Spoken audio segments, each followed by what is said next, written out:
There's a question that's been messing with my head lately, not just because of what it asks, but because of what it uncovers if you dare to answer it. They built engines that ran on magnets.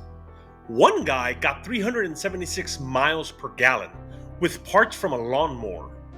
Another said he could burn salt water.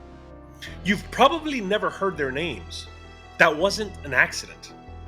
I've been going down this rabbit hole now for weeks. Old patents, raided workshops, funeral reports. Every time I thought I'd hit the bottom, I found another file, another missing inventor, another invention that worked and vanished. And it's not just about assassinations or sabotage, it's about control. Because if even one of these breakthroughs was real, the oil economy would collapse. And the way we move, live, and survive would change overnight. So why are we still getting 25 miles a gallon? Why do 5,000 energy patents remain locked by the government? And what really happened to the men who tried to free us from fuel? This isn't a conspiracy theory, it's a cover-up story. And the deeper you go, the more it starts to feel intentional.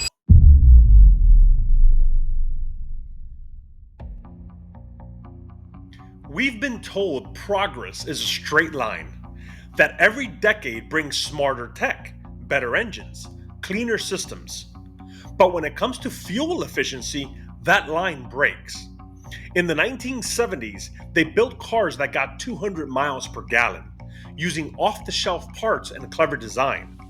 Today, with 50 more years of innovation and billions in R&D, we can't even match it, not even close. And that's not because the tech doesn't exist. It's because every time someone discovers it, it disappears.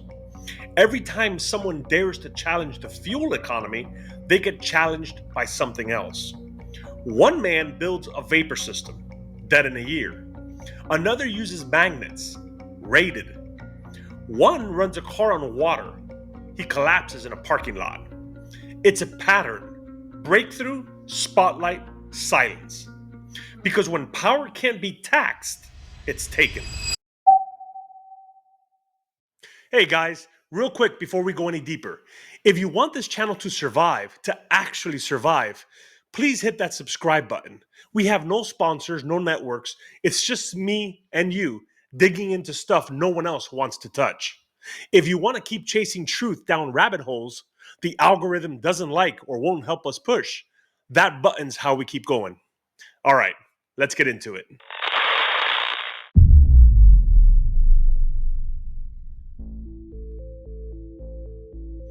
They say invention is the engine of progress.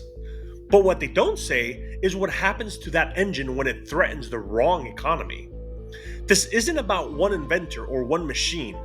It's about a repeatable, documented pattern that shows up again and again, quietly, methodically, and with surgical precision. You build something that breaks the rules, something that uses less, costs less, or needs no fuel at all. First, they test it. Then, they tie it up. Then, they bury it. Let's start with the facts you can verify. Since 1951, the US has legally blocked thousands of energy-related inventions under something called the Invention Secrecy Act. Most people don't even know that's a thing, but it is. It allows the government to review any patent, and if they think it could pose a threat to national security, they can issue a secrecy order. That means the public never sees it. The inventor can't talk about it, and the technology is gone. Not lost, just shelved quietly. And here's the part they don't put in textbooks. National security isn't always about weapons. Sometimes it's about markets, control, dependency. If your invention threatens the current power grid, the fossil fuel economy, or the way energy is taxed and tracked, you're not the hero, you're a disruption. Time and time again, inventors show up with working prototypes, technologies that run on vapor, magnets, resonance, or even water. Not just ideas, working machines. Some tested by universities, others covered in major newspapers. Then suddenly, lawsuits. assets frozen, patents revoked, medical interventions, entire lives flipped upside down. And the thing is, it never makes front page news. It doesn't have to. All they need is time, confusion, and paperwork. No one gets dragged out in the middle of the night. They just get tangled up until the public forgets. And if you're thinking, well, maybe the tech just didn't work, that's fair. Skepticism is good. But how do you explain the gag orders, the classified patents, the pattern that stretches across decades and governments? This isn't a theory, it's a strategy, not to block technology, but to delay it, to make sure progress only shows up when it can be monetized, metered, and controlled. Because when innovation isn't profitable for the right people, it isn't innovation, it's a liability.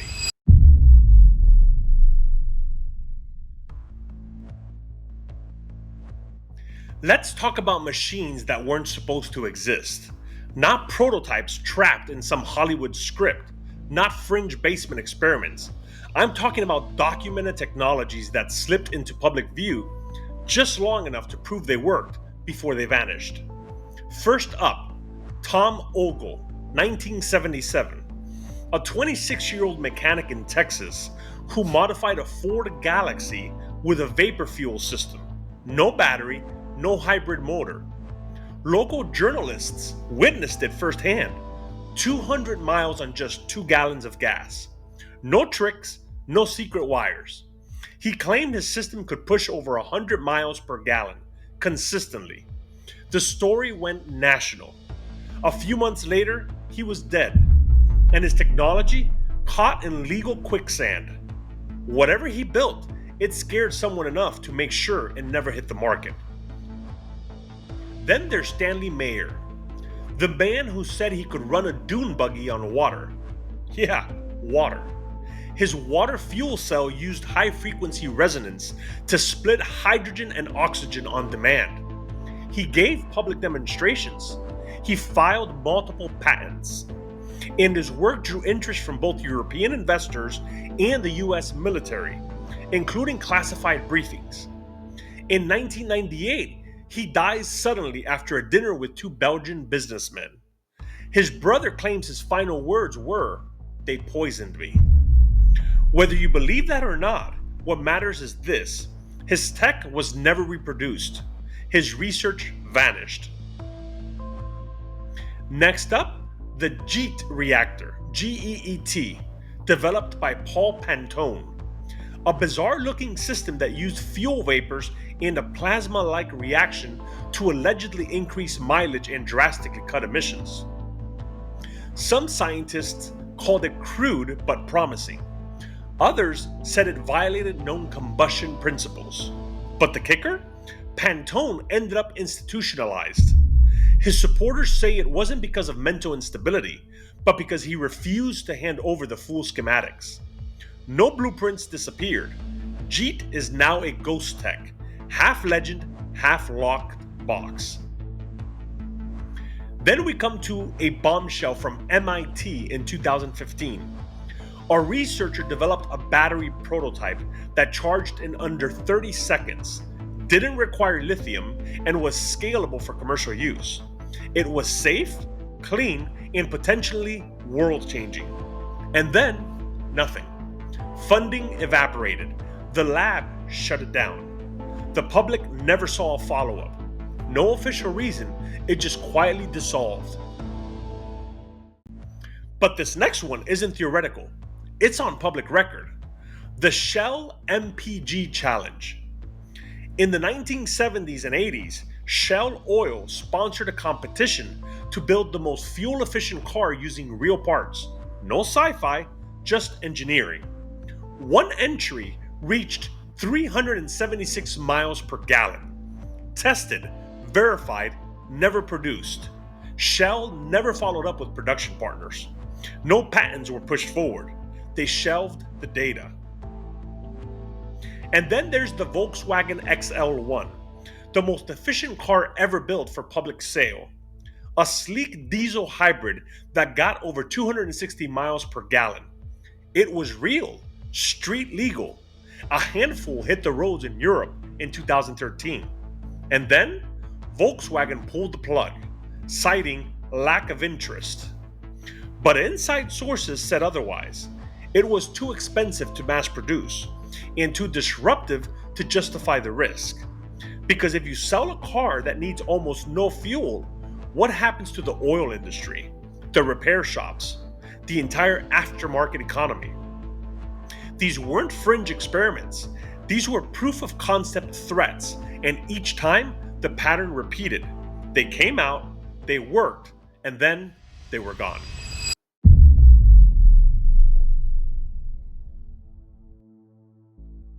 If you think this all sounds like scattered coincidences, here's the part where it stops being theory.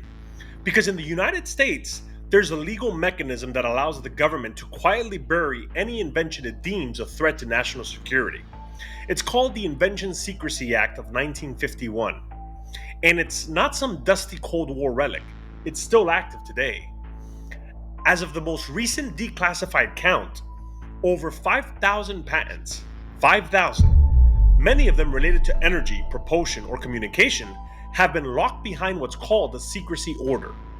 That means the patent is filed, it's reviewed, and then instead of being published publicly, it's classified. The public never hears about it. The inventor is legally gagged for life. No product, no prototypes, no further research, just gone. So now, what qualifies as a national security threat? Well, not weapons, not surveillance tools, but any technology that could decentralize control.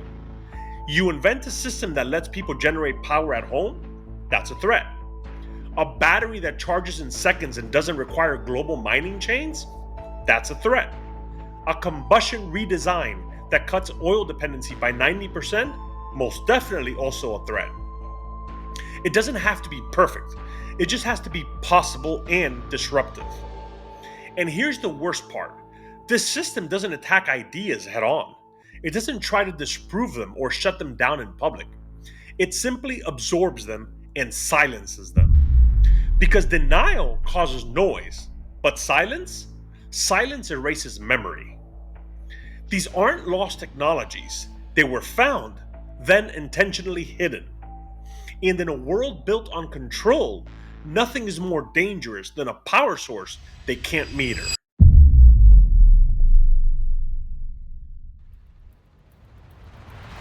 So let's say, for a moment, that the machines we've seen, the vapor engines, the water cells, the magnet motors, actually worked. Or even that one of them worked. Now ask yourself, what happens next? Because this isn't just about better gas mileage, it's about global leverage. It's about the fact that the modern world runs on a very specific script, one that begins and ends with oil. You see, after World War II, the US made a deal with Saudi Arabia. We'd protect them militarily. In return, they'd only sell oil in US dollars. That agreement became the petrodollar, a system where every country on earth needs dollars to buy oil. And that demand, it props up the entire American economy. So what happens if oil demand plummets? What happens if people start generating their own energy, or using a tenth of what they used to? The truth is, real fuel efficiency doesn't just hurt oil companies. It destabilizes currencies, rewrites trade dependencies, and threatens the entire geopolitical stack. And that's just a top layer. Zoom in a little further and look at the auto industry.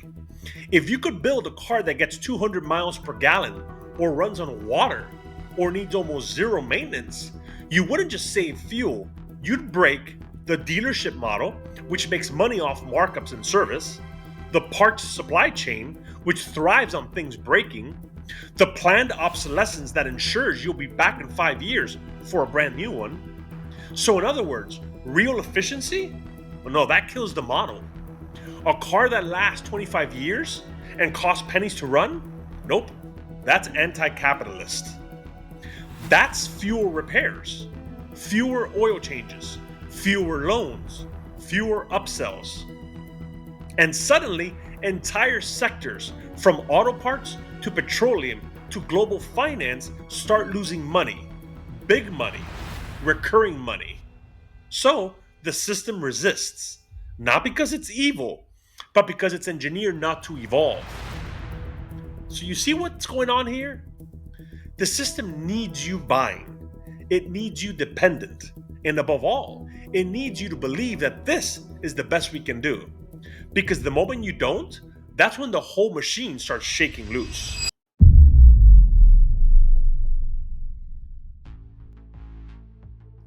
They told us electric cars were the future: silent, clean, revolutionary. The answer to decades of oil addiction. But the deeper you look, the more it starts to feel like a trick mirror. Because EVs didn't break the system, they repackaged it. Let's start with what powers them. Most electric vehicles depend on lithium ion batteries, which require rare earth minerals, lithium, cobalt, nickel, mined in some of the most geopolitically unstable regions on Earth. We just recently, the US, signed a deal with the Congo, one of the most unstable regions on Earth.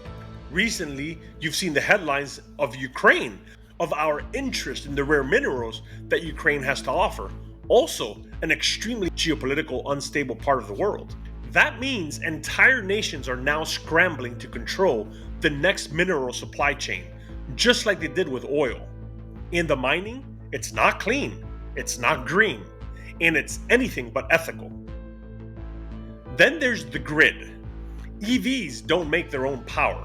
They pull it from an already stressed, aging electrical infrastructure. And guess what happens in a blackout? No power, no car, no autonomy. But it goes deeper.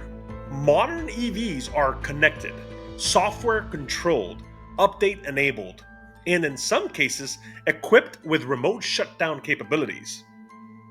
That means if someone wanted to, they could turn your car off from anywhere. Not because it's broken, not because you did anything wrong, but because the system allowed it. And suddenly, mobility isn't freedom, it's a permission slip. All while you're told you're helping the planet. That's the greenwash. That's the illusion. You weren't given electric cars to escape the system. You were given them to stay on the leash. A new leash, same collar, different battery, same game. Because if real freedom was ever the goal, they would have shown you the engines that worked, the ones that ran clean, cheap, and off the grid. But those were buried. These were approved.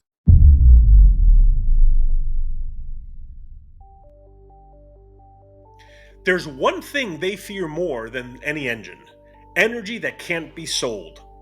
Because as long as energy is metered by the gallon, by the kilowatt, or by the battery, you stay on the hook. Not just economically, but existentially.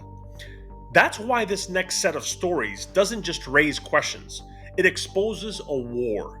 Not just on inventions, but on imagination itself. Let's rewind to Nikola Tesla. He wasn't trying to sell power, he was trying to liberate it. His Wardenclyffe Tower, built in the early 1900s, wasn't just about radio. It was designed to transmit electricity wirelessly, through the air, through the ground, across oceans. Energy, free and abundant, drawn from the earth itself. But the moment J.P. Morgan, who was backing him, realized there'd be no meter, no way to build the public, he pulled the funding. The project was scrapped, the tower dismantled, and Tesla? He died alone, his notebook seized by the US government the day after. That wasn't about safety, that was about ownership. Then there's John Canzias. He wasn't even trying to make energy. He was experimenting with radio waves to treat cancer. When he discovered he could ignite salt water, he filmed it, demonstrated it. Radio waves breaking the hydrogen bonds in H2O, releasing fuel from the most abundant substance on Earth. It should have changed everything. Instead, the Pentagon took notice, and Canzias died of pneumonia just as attention was mounting. His work was never fully replicated, his files gone. Too fringe for serious funding, too real to ignore. Classic pattern. And then there are the magnetic engines. Troy Reed claimed he built one. A self-sustaining loop of magnets driving a rotor, no combustion, no grid. He gave news demos, showed working models, explained the theory. But you don't see those on the road. You don't see them in labs. You don't see them anywhere. Because the moment energy becomes non-linear, non-local, or non-monetized, it crosses an invisible line. The line between physics and heresy. Because if energy is infinite, if it's something you can tap into, not buy, then every power structure on Earth loses its grip. And so these ideas aren't just dismissed, they are ridiculed, erased, buried under layers of patent law, academic skepticism, and weaponized silence. Not because they didn't work, but because if any one of them worked, even halfway, the entire game board would flip. What if you never needed to fill a tank again? What if your home ran on ambient resonance from the planet itself? What if you could move, live, and connect without ever plugging in? That's not just a tech revolution, that's freedom. And freedom, in their world, is the enemy. They don't kill these ideas with tanks. They kill them with shame, with laughter, with silence. Because unmetered energy, it's not just unprofitable, it's uncontrollable. And in this war, control is everything.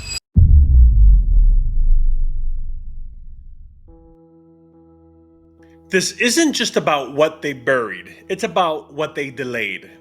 Every decade we didn't move forward, they made sure we paid for standing still. And now, we're living in the fallout. Gas prices that gut entire paychecks. A power grid that can't handle a summer breeze. Wars disguised as energy policy. And a planet teetering on the edge. While the blueprint to fix it sat in a drawer labeled national security. These technologies didn't disappear because they failed. They disappeared because they worked too well. Because in their world, power only matters if it can be metered, and freedom only matters if it's licensed. So what's the real crisis here? It's not oil, it's not lithium, it's not carbon. It's the fact that we were ready for a different world decades ago, and they made sure we never arrive. If even one of these machines was real, if even one of these patents could do what it claimed, then everything changes. That's why this matters now. Because the truth doesn't just hurt them. The truth exposes how long they've been gambling with our future. And if you're still waiting for permission to question that, you've already waited too long.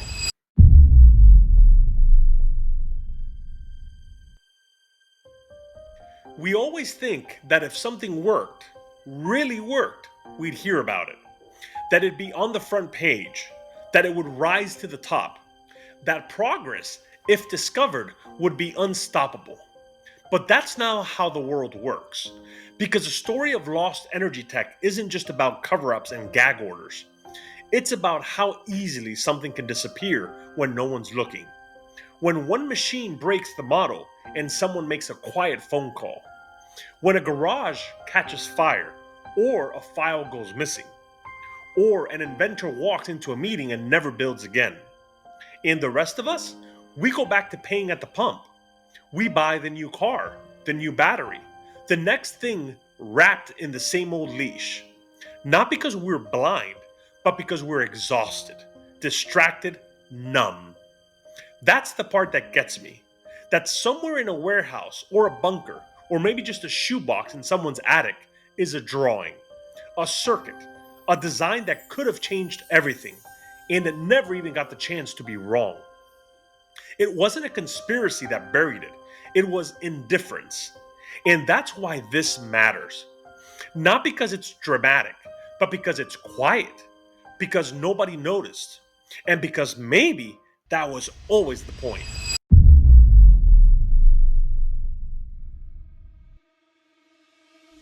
Alright folks, that's the end of this investigation. But if it left your brain buzzing or your gut unsettled, good. That's what Divergent Files is here for. We don't chase headlines, we chase the stories that got buried. the ones someone decided you shouldn't hear, and we dig until something breaks loose. If you felt something shift in this episode, if it cracked open even one what if inside you, hit subscribe, drop your theories, and share it with someone who still believes the world runs the way they were told.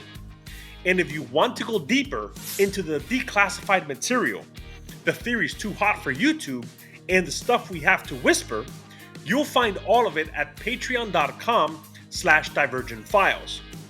This project runs on curiosity, obsession, and the support of people like you. There's no studio, no safety net, just one guy chasing the threads they cut. I'm Ralph, and this has been another entry in the Divergent Files. Stay sharp, stay grounded, and remember that you are truly appreciated. These investigations are powered by those who believe truth still matters. Thank you to our Patreon supporters. Join the mission at patreon.com/Divergent Files.